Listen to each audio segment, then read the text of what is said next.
बिजली, फ्री पानी, free laptop और फ्री मोबाइल, ये सब सुनने में कितना अच्छा लगता है, लेकिन क्या आपने कभी सोचा है कि इन फ्री चीज़ों का असली मकसद क्या है? मैं आज ये ऐलान करना चाहता हूँ कि चुनाव के बाद, हमारी सरकार बनने के बाद, हम ऐसी योजना लेके आएंगे और ऐसा वो बनाएंगे, सिस्टम बनाएंगे जिससे किराएदारों को भी फ्री बिजली और फ्री पानी का बेनिफिट मिलना चालू हो। क्या ये सच में लोगों को फ़ायदा पहुंचा रहा है या हमारे देश के इकोनॉमी पर बर्डन डाल रहा है?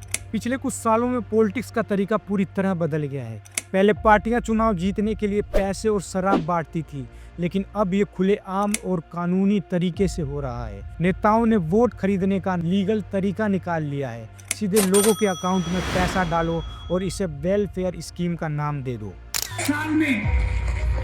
एक साल में इन सब महिलाओं को 1 लाख रुपए बैंक अकाउंट में हम दे देंगे। ये स्कीम असल में कैश फॉर वोट का एक नया रूप है। इनके नाम अलग हो सकते हैं, लाडली बहना योजना, महिला सम्मान योजना, कन्याश्री योजना, लेकिन मकसद एक ही है, पैसा देकर वोट को पक्का करना। आज चुनाव जीतने का ये तरीका सबसे आसान हो गया है। आज ज्यादातर पार्टियां यही तरीका आजमा रही हैं। खटाखट उनके बैंक अकाउंट पे जाएगा। मतलब एक झटके से हिंदुस्तान से हम गरीबी को मिटा देंगे। सोचिए, क्या ये फ्री की चीजें हमारे देश को ग्रोथ की तरफ ले जा रही है या ये एक बड़े डेप्थ में डुबो रही है? आज ये पार्टियां जनता को फ्री में चीजें देकर अपना वोट बैंक बढ़ाने की कोशिश कर रही हैं, और इसका हमारे देश की इकोनॉमी और भविष्य पर क्या असर पड़ रहा है? क्या ये मुफ्त में चीजें देना सच में जनता के भले के लिए है या ये सिर्फ एक चुनावी हथकंडा बन चुका है? फ्री की चीज़ें किसे पसंद नहीं, लेकिन क्या आपने कभी सोचा है कि ये फ्री वाली चीज़ें हमें किस कीमत पर मिल रही है, और क्या वाकई ये मिडिल क्लास की हेल्प कर रही है या उनकी प्रॉब्लम्स को और भी ज़्यादा बढ़ा रही है?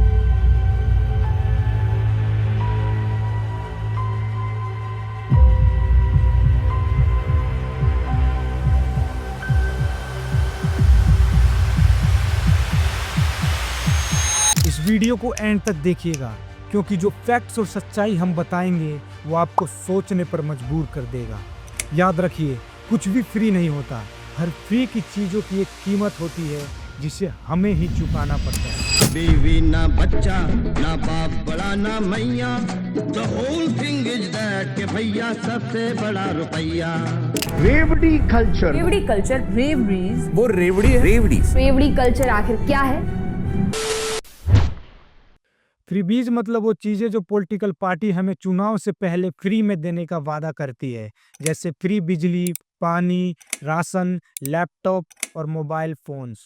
अभी कांग्रेस की आई भी नहीं थी, तभी यहाँ पे मतलब फॉर्म भर रहे थे कि कांग्रेस की सरकार आएगी तो 8,500 रुपए मिलेंगे हर महीने। जब भी चुनाव के दौरान इस तरह की फ्री स्कीम की बात आती है तो हमें सबसे पहले तमिलनाडु का नाम याद आता है।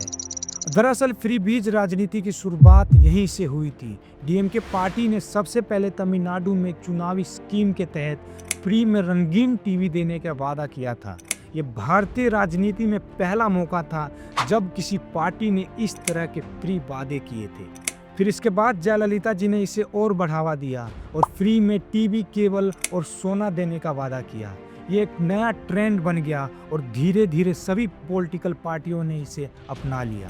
अब आप सोच रहे होंगे कि सरकारें ऐसा क्यों करती है? इसका सीधा जवाब है वोट बैंक की राजनीति। चुनाव के समय में पॉलिटिकल पार्टियां ये अच्छे से जानती हैं कि अगर वो लोगों को फ्री चीज़ों का लालच देंगी तो वोट मिलना और आसान हो जाएगा। एग्जाम्पल के तौर पर देखें तो दिल्ली में आम आदमी पार्टी ने फ्री बिजली और पानी के वादे से बड़ी जीत हासिल की। इसी तरह पंजाब में आम आदमी पार्टी ने फ्री बिजली और महिलाओं के लिए स्कूटी बांटने का वादा करके अपनी सरकार बनाई। उत्तर प्रदेश में बीजेपी ने फ्री गैस सिलेंडर और राशन देने की स्कीम चलाई। ऐसा लगता है कि अब चुनाव जीतने के लिए फ्री शब्द सबसे बड़ा हथियार बन गया है, लेकिन सवाल ये खड़ा होता है कि इन फ्री चीज़ों की कीमत कौन चुकाता है? क्या सरकारें इन्हें अपने जेब से चुकाती है? फ्री की चीज़ें सुनने में जितनी अच्छी लगती है, असल में उतनी ही महंगी पड़ती है। जब सरकारें फ्री चीज़ों को देने का वादा करती है तो इसका पैसा 3 जगहों से आता है, आपके टैक्स से, सरकार के बजट से और लोन लेकर। आइए इसे एक एग्जाम्पल से समझते हैं। पंजाब में आप सरकार ने हर महीने 300 यूनिट बिजली फ्री देने का वादा किया, लेकिन इसका नतीजा क्या हुआ? पंजाब पर 3 लाख करोड़ का कर्ज बढ़ गया। और वहीं तमिलनाडु में फ्री स्कीम की वजह से राज्य का फाइनेंशियल डेफिसिट हर साल बढ़ रहा है। आज देश पर कुल कर्ज 205 लाख करोड़ रुपए का हो गया है। इनमें से भारत सरकार पर 161 लाख करोड़ रुपए, जबकि राज्य सरकारों पर 44 लाख करोड़ रुपए से ज़्यादा कर्ज है। अब सवाल ये उठता है कि सरकारें कर्ज में डूबी हैं, इनके पास पैसा नहीं है, तो ये फ्री की चीज़ें कहाँ से आती है? जवाब है लोन। सरकारें लोन लेकर फ्री स्कीम देती हैं और ये लोन आखिर में हम ही चुकाते हैं, महंगाई और टैक्स के जरिए। क्या ये कॉन्सेप्ट लॉन्ग टर्म में हमारे देश के लिए सही है? बिल्कुल नहीं। सोचिए, अगर फ्री की चीज़ों पर इतना पैसा खर्च होगा तो देश के असली डेवलपमेंट के लिए पैसा कहाँ से आएगा? और सरकारों के पास फ्री बीज देने के लिए बहुत पैसा है, पर जब बात आती है एजुकेशन और हेल्थ डेवलपमेंट की, तब इनके बजट की हालत खस्ता हो जाती है। भारत का हेल्थ केयर जीडीपी का सिर्फ 2% है और एजुकेशन पर 4.6% है, जबकि फ्री स्कीम्स पर इनसे कई गुना ज़्यादा पैसे खर्च होते हैं। दिल्ली में आम आदमी पार्टी ने फ्री इलेक्ट्रिसिटी और वाटर देने पर फोकस किया, लेकिन स्कूल्स और हॉस्पिटल्स के डेवलपमेंट में बड़ी कमी देखी गई। आज जो पैसा रोड, रेलवे और इंडस्ट्री में इन्वेस्ट होना चाहिए, वो इन फ्री की स्कीम्स पर खर्च हो रहा है। बहुत सारे लोग मेरे से पूछ रहे हैं, केजरीवाल जी पैसा कहां से आएगा, इतना पैसा कहां से आएगा? मैंने कहा मैं बनिए का बेटा हूं, जादूगर हूं, चिंता ना करो, आम खाने से मतलब है, गुठली गिरने से मतलब है। हमारे देश में कई योजनाएं हैं, जैसे कि लाडली बहना योजना, कन्याश्री योजना, महिला सम्मान योजना, जो महिलाओं के लिए शुरू की गई है। इन योजनाओं के माध्यम से सरकारें महिलाओं को फ्री में पैसा या अन्य सुविधाएं देने का वादा करती है। लेकिन जब हम इस पर गहराई से सोचते हैं तो एक सवाल उठता है कि क्या ये फ्री स्कीम्स एक्चुअली में महिलाओं की प्रॉब्लम्स को सोल्व कर रही है? क्या ये स्कीम्स उन्हें आगे बढ़ने में मदद कर रही हैं, या ये एक चुनावी कदम है जिससे पॉलिटिकल पार्टियां वोट पा सकें? Free ration, free electricity, free water, free education and free health service जैसी स्कीम्स गरीबों की मदद करती है, लेकिन इनका सही इस्तेमाल तभी होता है जब ये ज़रूरतमंदों तक सीमित रहे। दिक्कत तब आती है जब ये पार्टियां इलेक्ट्रिसिटी, वाटर एंड ट्रांसपोर्ट जैसी चीज़ों को फ्री में देती हैं, तो इसके लिए इन्हें भारी खर्च की ज़रूरत पड़ती है और इसी खर्च को पूरा करने के लिए सरकार लोन लेती है और ये लोन धीरे धीरे बढ़ता जाता है, जिससे देश की इकोनॉमिक कंडीशन पर नेगेटिव इम्पैक्ट पड़ता है। फ्री बीज स्कीम्स के कारण पिछले कुछ सालों में कई स्टेट्स की इकोनॉमिक कंडीशन काफ़ी खराब हो गई है। उत्तर प्रदेश, मध्य प्रदेश, हिमाचल प्रदेश और कर्नाटक जैसे राज्य पहले से ही कर्ज के बोझ तले दबे हुए हैं।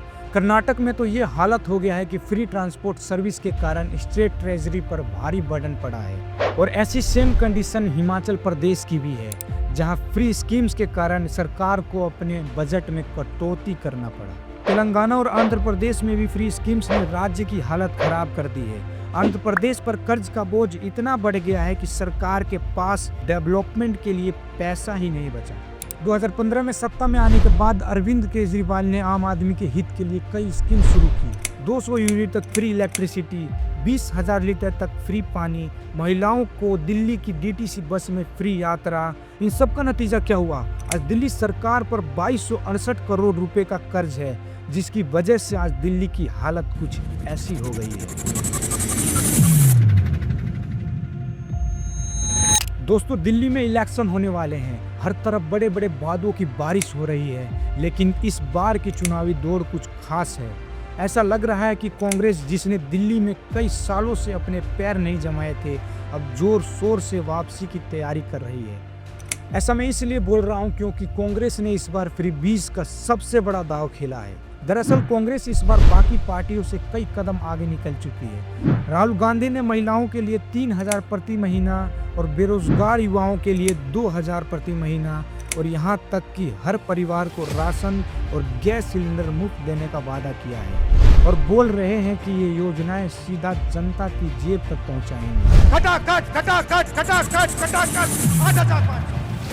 बीजेपी ने हमेशा से कहा है कि वो फ्रीबीज पॉलिटिक्स के खिलाफ है और वो विकास के आधार पर चुनावी वादे करती है। एग्रीकल्चर देश के विकास के लिए बहुत घातक है। लेकिन अगर हम हाल ही में हुए चुनाव पर नजर डालें तो हमें पता चलता है कि बीजेपी भी इन खेल में पीछे नहीं रही।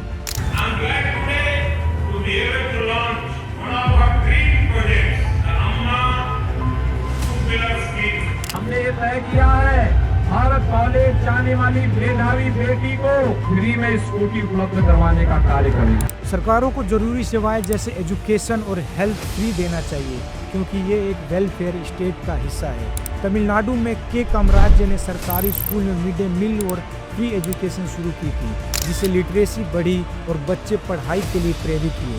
लेकिन आजकल फ्री चीज़ों का मकसद ज़रूरतमंद की मदद करने से ज़्यादा वोट पाना बन गया है। इन फ्री स्कीम्स का इम्पैक्ट सिर्फ इकोनॉमी पर ही नहीं बल्कि आम जनता पर भी पड़ता है। गरीबों को फ्री सुविधाएं मिल जाती हैं, लेकिन मिडिल क्लास पर एडिशनल बर्डन डाल दिया जाता है। उन्हें अपने खर्च को पूरा करने के लिए लोन का सहारा लेना पड़ता है और उनकी पूरी जिंदगी लोन चुकाने में गुजर जाती है। आज फ्री राशन देने की बजाय किसानों को फसल उगाने के लिए टेक्नोलॉजी और सपोर्ट देने की ज़रूरत है। फ्री बिजली की बजाय 24 घंटे बिजली सप्लाई शेयर करना और इसके पर यूनिट का रेट कम करने की ज़रूरत है। फ्री पानी देने की बजाय सरकारें साफ पानी देने में ध्यान क्यों नहीं देती? आप ही बताइए, क्या गवर्नमेंट को लॉन्ग टर्म वेलफेयर पर फोकस नहीं करना चाहिए? आज गवर्नमेंट को दूसरे देशों से सीखने की ज़रूरत है। सिंगापुर ने पब्लिक एजुकेशन और ट्रांसफर में इन्वेस्ट किया, साउथ कोरिया ने टेक्नोलॉजी और इंडस्ट्री पर फोकस किया और आज ये दोनों देश डेवलप्ड कंट्री में आते हैं। वहीं भारत में फ्री चीज़ों का ट्रेंड हमारी प्रोग्रेस को रोक रहा है और हमें और पीछे ले जा रहा है। आज फ्री बीज कल्चर सिर्फ इकोनॉमी को ही नहीं, हमारी मेंटलिटी को भी बर्बाद कर रहा है। फ्री चीज़ों की आदत से लोग आत्मनिर्भर बनने की बजाय सरकार पर निर्भर हो जाते हैं।